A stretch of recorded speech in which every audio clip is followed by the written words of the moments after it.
Muito boa tarde a todos, boa tarde aos que ainda estão aqui.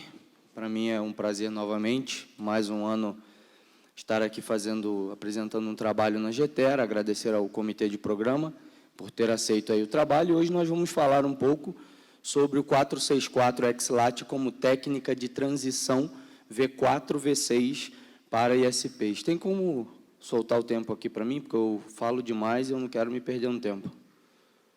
Só para eu não me perder mesmo. Um pouquinho de quem eu sou, acho que muita gente já me conhece, para os que não me conhecem, eu sou Wesley Correia, sou o CEO da Telecom Consultoria em Treinamento e Serviços, que é uma empresa do Paraguai, que é especializada em soluções para ISP, tanto em soluções técnicas como consultoria, quanto também em capacitação. Hoje nós atendemos aproximadamente 11 países da América Latina, temos vários clientes e alunos lá. Sou também vice-presidente do Brasil Peering Forum, que é um grupo de profissionais que tem trabalhado para o fomento de materiais, fomento de tecnologia e conhecimento para os provedores de internet no Brasil, e sou o criador do evento ISP-PY, que é o primeiro evento de provedores de internet no Paraguai. Os objetivos da nossa apresentação, nós vamos falar um pouquinho para entendermos, para aclararmos um pouco de como é possível trabalhar com 464 XLAT como técnica de transição IPv4 para IPv6 em cenários ISP. Um pouquinho do 464 XLAT, para os que nunca ouviram falar dele, talvez alguns possam nunca ter ouvido falar, ele tem a sua standard na RFC 6877. Nada mais é que uma técnica de transição que consiste em encaminhar pacotes IPv4 por redes IPv6 only, ou seja, na CPE do assinante, você vai entregar apenas IPv6. E, no perímetro interno da rede, da residência ou da empresa do usuário, ele vai ter um domínio IPv4 e IPv6, e a CPE, que vai executar a tarefa de CELAT, ela vai encaminhar esses pacotes IPv4 que vêm de dentro da rede interna, de dentro da casa do usuário, sobre a rede IPv6, sobre a pilha IPv6 que estamos ativado, que está habilitado na nossa CPE. E essa pilha, esse pacote vai ser encaminhado até o PELAT, que é o ativo que está no ISP, e esse PELAT vai fazer a reconversão para o pacote em IPv4 e enviá-lo para a internet. E também fazer o caminho inverso. Isso aí é interessante, porque pode gerar um pouco de confusão se isso não é um NAT 64. Será que é um NAT 64 ou será que não é um NAT 64? É um NAT 64. A diferença do NAT 64 para o 464 XLAT é que no 464 XLAT se adicionou também a técnica de DNS 64, que o que o DNS faz? Ele cria endereços IPv6 para endereços que são apenas IPv4. Aí gerou uma confusão danada aqui, desgraça de endereços IPv6 para endereços IPv4. Ou seja, esclarecendo, o DNS 64 nada mais faz que criar entradas fake para destinos que são apenas IPv4. Então, vamos fazer uma suposição ali é o Tom Ticket, não é? Como é que é o Tom Ticket? Vamos supor lá o Tom Ticket é apenas IPv4 e eu tenho uma rede IPv6. Tentei gerar um pacote IPv4 do meu smartphone para o Tom Ticket e esse pacote vai parar na minha CPE.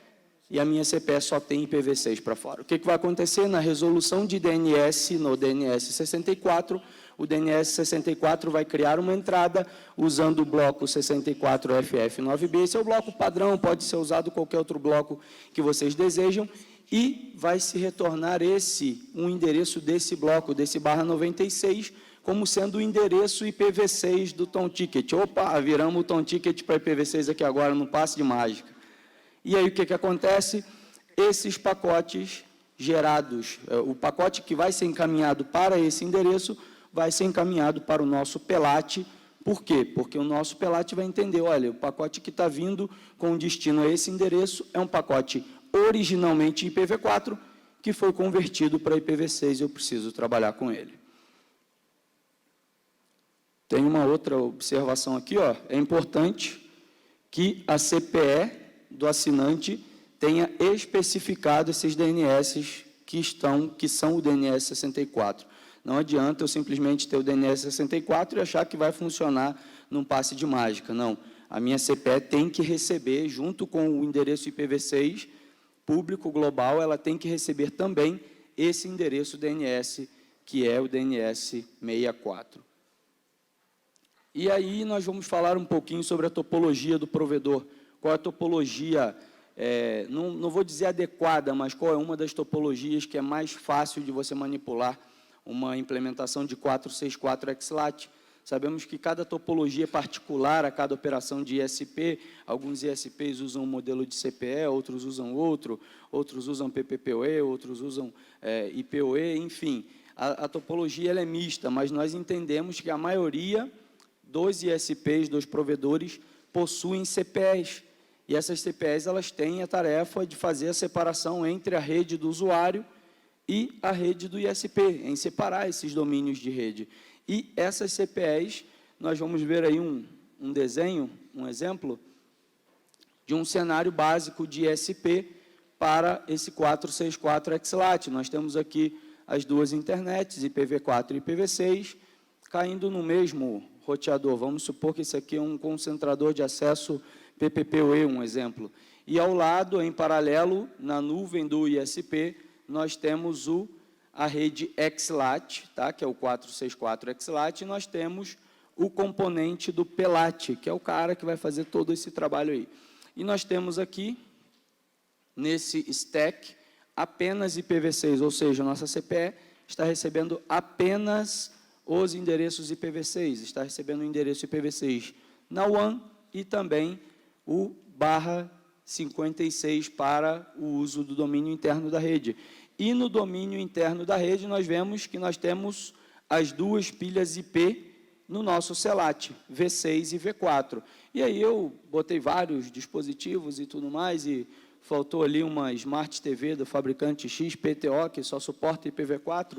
E qual é a mágica aqui? Mesmo que um dispositivo tenha apenas suporte a IPv4, esse tráfego IPv4, quando direcionado ao CELAT, o CELAT vai convertê-lo para IPv6 e vai mandar pela rede IPv6 e ele vai ser reconvertido no PLAT. Uma outra observação interessante, vejam que não é todo o tráfego que passa por dentro do PLAT, ou seja, apenas o tráfego que é IPv4 mascarado vai passar por dentro do PLAT. Então, isso aqui traz uma outra vantagem financeira, agregando as vantagens financeiras apresentadas pelo Daniel D'Amito, que é, quanto mais tráfego IPv6 puro você tem, menos você vai necessitar de capacidade de hardware para fazer o seu PLAT. Então, quanto mais IPv6 você tem, menos NAT 64 você vai ter. E, independentemente, isso é transparente para os dispositivos que estão na ponta. Você pode fazer aquele churrasco do final de semana e chamar um amigo que tem aquele celular de 1980 e vai funcionar exatamente igual para ele, é transparente. Por isso que é uma técnica muito versátil implantar e fazer essa migração de rede IPv4 para uma rede IPv6 only, usando o NAT 64. Quando eu digo IPv6 only aqui, pessoal, não estou querendo dizer que todos os dispositivos terão que mandatoriamente ter suporte a IPv6, ok? Apenas que na rede stack do provedor, ela já é uma rede IPv6 only e você aqui está entregando um IPv4 as a service, ou seja, você está entregando o IPv4 como um serviço em cima da sua rede IPv6. E aí nós temos o tema, o assunto da CPE, né? Falamos muito sobre ela aqui. E aí tem uma desvantagem. Infelizmente, a nossa apresentação, a minha apresentação, ela é uma apresentação para trazer a realidade realmente do serviço, do trabalho ou do projeto. Nesse projeto, nós estamos embrionando em um dos nossos clientes, tá? Não tem clientes instalados por trás, pelo qual não tenho métricas para dizer para vocês, olha, funciona de tal maneira, mas em soluções fechadas já tem grandes operadoras fazendo isso. Em cenário ISP, ainda desconheço. Mas aí nós temos a vantagem, a desvantagem da CPE. Por quê? A CPE ela precisa suportar o CELAT. Ela precisa. E hoje no mercado nós não temos CPEs que suportam o CELAT. Não temos.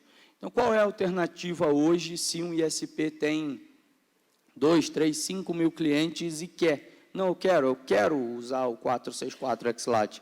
Você vai ter que, se são clientes FTTH, por exemplo, você vai ter que virar todas as suas ONUs para bridge, se não são, e colocar um OpenWRT atrás dele. Porque o OpenWRT é atualmente o sistema que tem suporte nativo na web, tem um serviço de configuração, e ainda tem uma outra dificuldade, que você vai precisar fazer a configuração, vai precisar fazer a configuração manual de atualização nessas CPEs. O OpenWRT tem uma vantagem, que você pode gerar uma imagem personalizada, já com os dados do seu provedor, etc., de acordo com o hardware que você vai utilizar, e flashear isso, só que ainda é um serviço de presidiário. E é realmente algo que impacta. Então, nós devemos conscientizar os fabricantes da importância dessa funcionalidade. Como disse, voltando a falar sobre a apresentação do Damito, IPv4 é legado, equipamentos, e tivemos outras apresentações aí que falaram sobre isso, equipamentos que continuam forçando suporte e compatibilidade apenas a IPv4 são legados e não vão funcionar daqui a alguns anos. E essa é realmente a nossa necessidade, a nossa visão de conscientizar os fabricantes da importância disso. Abro um parênteses aqui para um case de uma operadora de TV a cabo da Argentina, chamada Telecentro. O Alejandro Degidio é o gestor de rede dessa empresa, e eles trabalham lá com DOCSIS, internet, TV a cabo e tudo mais, e eles forçaram, apertaram até quase praticamente espanar o fabricante, e o fabricante desenvolveu uma firmware com suporte ao 464 XLAT, e como eles têm lá a facilidade de fazer uma atualização em massa, por usarem uma solução baseada em DOCSIS, eles atualizaram tudo em massa e viraram tudo para 464 XLAT meio que da noite para o dia. Só que ele continua no problema de só ter esse fabricante de CPE que faz isso. Então, se amanhã, lá na China, o fabricante decide fechar as portas, ele continua sem as CPEs com essa funcionalidade. E aí, ainda na CPE, ela recebe apenas IPv6 na WAN e vai continuar tendo endereços IPv4 na LAN, isso para garantir a compatibilidade e a continuidade de acesso aos dispositivos legados. Vimos ali no diagrama, por exemplo, uma impressora IP. Hoje em dia, eu não sei se há alguma impressora IP que tem suporte IPv6, mas eu acredito que pouquíssimas tenham. Então, quando a CPE recebe um pacote com destino ao IPv4, esse tráfego automaticamente vai ser convertido em IPv6 e vai ser enviado ao PELAT. E, na volta, o serviço inverso. O pacote vai vir em IPv4 da rede, bateu no PELAT no provedor, converte para IPv6, manda para a CPE do assinante, desconverte de novo. Isso aí, pessoal, abrindo um parêntese de observação, obviamente vai gerar o mesmo custo computacional de um NAT, tá? Porque nós vamos ter um NAT, é um NAT. Então, se nós já estamos acostumados a usar lá CGNAT e tudo mais, e nós temos um pouquinho, talvez um incremento de milésimos de segundo, talvez, de latência e tudo mais, vai ter o mesmo problema, e isso tudo porque nós atrasamos muito a migração para o IPv6. E já do lado do provedor, para o PELAT, nós temos algumas soluções open source, que são as que mais me agradam, até porque são soluções mais versáteis e tudo mais. Existem soluções pagas, que são excelentes, se o seu dinheiro, o seu bolso permite pagar, comprem, vocês não vão se arrepender. Mas entre as open sources, nós temos a Taiga e Joule. Os dois são excelentes. O Joule, o pessoal da Universidade de Campinas já usa há bastante tempo e tem uma outra vantagem de ser desenvolvido pelo NIC MX, pelo pessoal do México, que está dentro da comunidade, estão na lista do LACNOG, são super solícitos. Então, se tem alguma dificuldade de implementação, podem contatar com eles. O Joule também tem uma outra funcionalidade que é interessante, que é o SIT-DC, ou seja, você pode criar data centers IPv6 only, data centers exclusivamente IPv6, e o Joule vai fazer esse trabalho para você, de quando a requisição vier de um cara que é apenas IPv4, daquela rede legada lá do carinha que não quis mudar para IPv6, quando bater ali no Joule, ele vai fazer a conversão para IPv6 e vai mandar para quem é de direito atender essa solicitação. E aí, ainda em cima do diagrama que nós apresentamos, o PELAT ele não precisa funcionar obrigatoriamente junto com o concentrador PPPoE. Isso gera uma facilidade de diagrama que permite a escalabilidade, ou seja, se nós estamos vendo que está aumentando o consumo do NAT64, que está aumentando, nós podemos empilhar uma outra máquina, ou podemos aumentar a quantidade de recursos computacionais, e vice-versa. Nós vemos aí que passou 3, 5 anos, a quantidade de destinos IPv6 aumentou exponencialmente, e cada vez menos IPv4, nós podemos ir tirando máquinas da nossa pilha e liberando espaço ali, que é espaço útil no nosso data center. Então, é simplesmente uma questão de roteamento.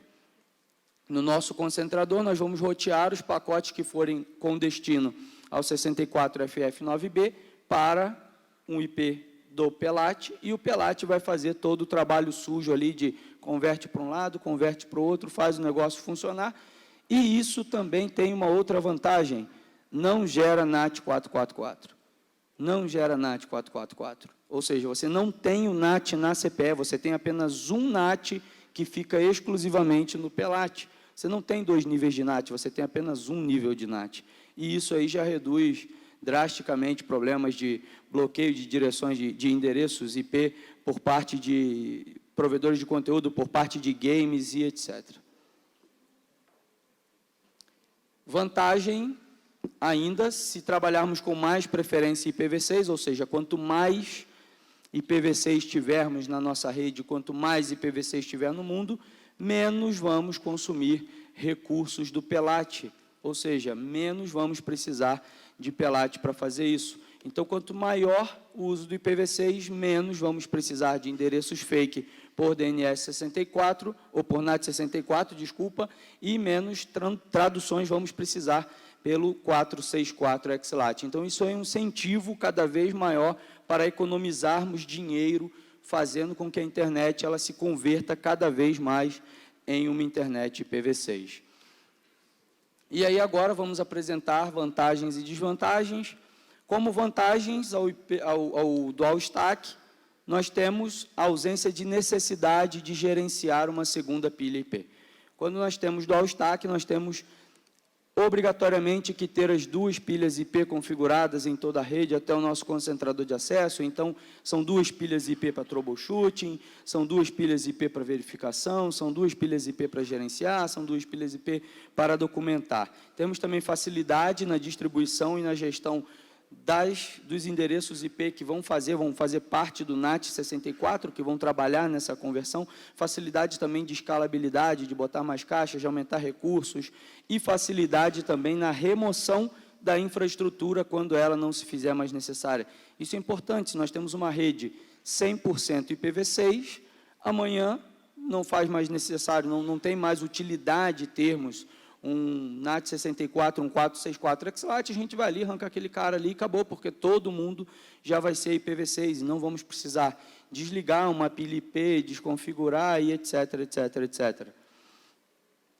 E nas desvantagens, que é a que eu acho mais triste, é a quantidade praticamente nula de CPEs que fazem esse trabalho, que implementam o NAT64 e o DNS64, 464 XLAT em si, e isso acabaria gerando uma troca massiva de CPEs, e é um trabalho realmente moroso, complexo, cansativo, principalmente dependendo da quantidade de assinantes que o ISP tenha. E aí eu deixo uma sugestão: se você está começando uma operação agora, ou está começando uma cidade agora, pense nisso como uma sugestão, pense nisso como uma alternativa, como uma possibilidade.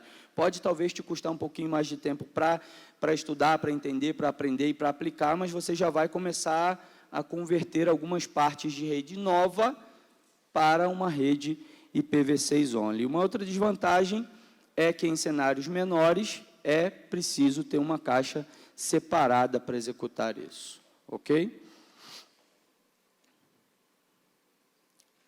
Dúvidas?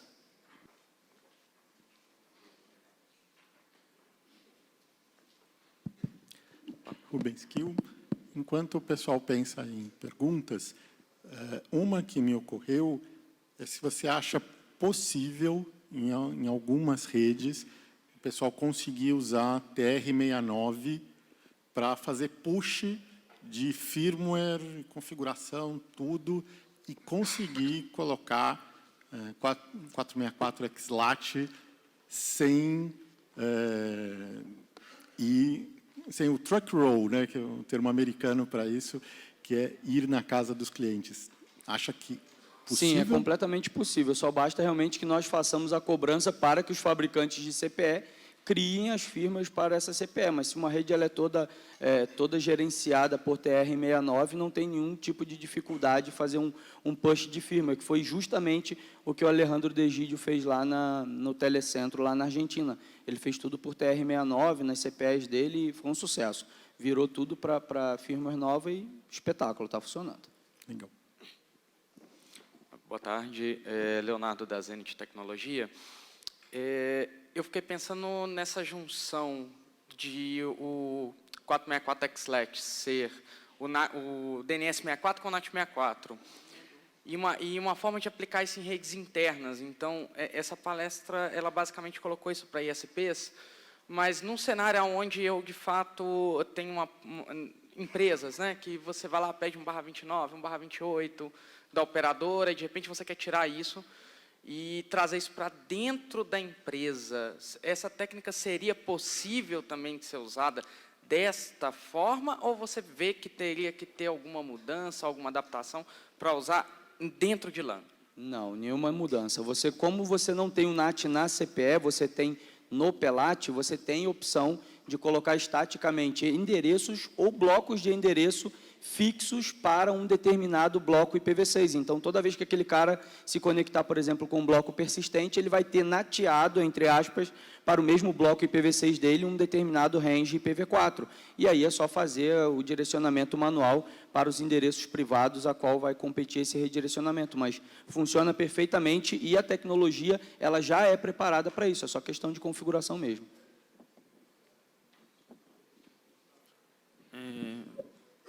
Boa tarde, meu nome é Matheus. Num cenário, digamos, que usamos hoje, entregamos o IPv4 e o IPv6 para o assinante. O NAT sendo feito lá na CPE do assinante e o NAT sendo feito lá na minha caixa do CGNAT. IPv6 via roteamento. Nessa situação, eu teria que fazer um NAT 46, depois um 64, fora o meu DNS, que tem que estar o DNS 64. Não teria aumentando a complexidade do meu cenário? Não, você não tem um NAT na CPE. Você tem um encapsulamento. O NAT você só tem no PELAT. Você tem um nível de NAT a menos. Então, você só tem um NAT. Por exemplo, você mencionou CGNAT. As caixas da A10 fazem o 464 XLAT. Elas fazem o NAT 64. Então, se você tem uma caixa auxiliar com o DNS 64, é simplesmente você configurar o seu A10 para fazer o NAT 64, configurar o seu microtik ou qualquer outra coisa que seja para fazer o roteamento desses blocos para dentro do A10, do 64FF9B para dentro do A10, e fim de papo, você já vai estar com a sua rede toda funcionando. Nada? Frediani. Olá, Fernando Frediani. Muito prazer, Wesley. Prazer é todo meu. Com prazer é mais caro. Fazer um comentário que existe hoje um draft, né, na verdade, de uma RFC, ainda não se tornou uma RFC, mas parece algo muito interessante nesse cenário de 464 XLAT. E se isso se tornar uma RFC, né, um dia ela tem o potencial de transformar aquele tráfego que seria V4 only, mesmo quando você entrega IPv6 no cliente, mas você tem, por exemplo, Smart TVs, né, que não suportam IPv4. Então, como o Wesley explicou, aquele tráfego que vai da CPE até o PELAT, ele vai em V6, né? Então, essa RFC, essa proposta de RFC, né, ela propõe que o tráfego continue seguindo em IPv6 e ele não seja traduzido para V4. Então, isso tem o potencial de transformar muito do tráfego que seria V4 only em V6 no futuro e aumentar ainda mais a porcentagem do tráfego V6. Com relação à CPE, de fato, é um problema grande, né? A vasta maioria das CPEs não terem suporte. ao cliente de CELAT, mas eu particularmente acredito que isso vai acontecer, não acho que vai demorar muito. Aí queria saber de você, do teu ponto de vista, se é isso acontecendo aí nos próximos 1, 2 anos, né? Porque é uma coisa simples para o fabricante colocar um cliente CELAT lá e não tem não pesa muito nem no firmware, né, para colocar isso daí. Queria saber, você acha que se isso acontecer, primeiro se você concorda, né, que isso vai acontecer mesmo, se não, e se isso acontecer, você acha que valeria avaliar uma transição mais gradativa, então todos os novos clientes, colocar essas novas CPEs, né? Porque também acho que é impensável achar que a gente vai tirar todas as CPEs antigas do cliente, então ter novos clientes já com as CPEs de fabricantes múltiplos suportando o CELAT e substituindo com o tempo. Você vê mais ou menos dessa forma ou você acha que não, que pode ser um processo muito longo? Primeiramente, falando sobre o ponto dessa RFC aí, se não me engano, ela é do teu amigo lá, o Jordi, junto com o Alejandro do Telecentro.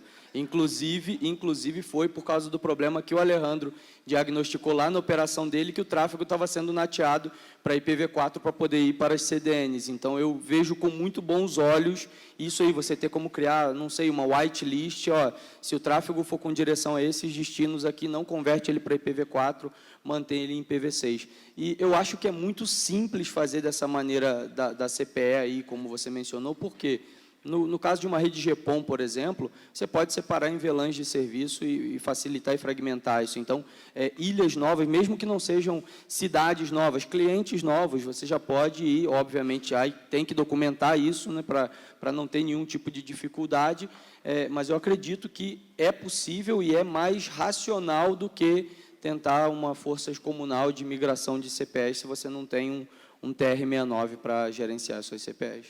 Obrigado. Nada. Boa tarde, Wesley. Prazer de Boa tarde, conhecê-lo, conterrâneo. Luiz Pupim, da VLSM. No caso do cliente V6, ele vai consultar um site que é V4 Only, DNS, tudo bem, faz a conversão, faz aquela adaptação do endereço, vai para o PELAT e ele converte. Agora, você falou do cliente V4. O cliente V4 quer acessar um site V4. Ele tem que fazer também o NAT do IP de origem, para um IPv6, correto? Eu não entendi isso, porque em algum momento o IP de origem, que é V4, tem que ser convertido para V6, além do IP de destino, que é V4, também ser convertido pelo DNS64. Exatamente. No segmento de rede interna, se entrega para o dispositivo do cliente DNS IPv4 e IPv6. Sim. Obviamente, ele não vai ter como consultar. E quando você consulta, independentemente da pilha, você vai receber esse pacote, vai receber as entradas de DNS e ele vai te mandar. Na hora que chegar no PELAT, que ele vai fazer essa conversão, ele vai ver, olha, isso daqui é um destino IPv4, então vamos fazer essa mudança. Eu fiz esse teste num tablet, deixei ele apenas com IPv4 e funcionou realmente essa tradução. Mas aí. A minha pergunta é, o IP de origem é V4, então o CPE tem que, de alguma forma, também converter esse V4 em V6. Ele faz exatamente isso. Então, eu tenho um NAT 46 Sim. e depois um NAT 64 do outro lado. Não seria um NAT, não seria um NAT, porque o NAT ele só é feito no PELAT. É como se fosse um encapsulamento desse pacote. No OpenWRT, quando você dá lá um show IP route, ele mostra lá a rota default IPv4 apontando para o túnel do 464XLAT e te manda esse pacote diretamente para o PELAT, que é quem faz essa conversão do pacote da origem de IPv4 para IPv6. Legal, um abraço. Nada. Boa tarde, Wesley. Boa tarde. Eu sou Marcos Almeida, eu trabalho no S16735. Eu só queria aproveitar o espaço para fazer um comentário em relação a um colega que, na apresentação anterior, disse que o S16735 cobra para implementar IPv6. Né? Eu acho que foi algum caso aí que houve algum equívoco. Né? Eu trabalho lá, participo de vários projetos de cliente, a gente trabalha com dual stack. Né? Então, qualquer cliente que se interessar em implementar IPv6 com a gente não deve ter nenhum custo. Tá, então, se houve essa informação em algum momento, isso é um erro, não procede. Tá bom? Obrigado. Obrigado aí por esclarecer aí. O pessoal pode procurar o amigo ali para tirar mais dúvidas. Eu queria, então, já que não temos mais perguntas, pedir uma salva de palmas para o Wesley. Obrigado. E agradecer os nossos patrocinadores. Primeiro, o nosso patrocinador master, que é o Registro de Domínios BR, que paga os nossos eventos desde sempre.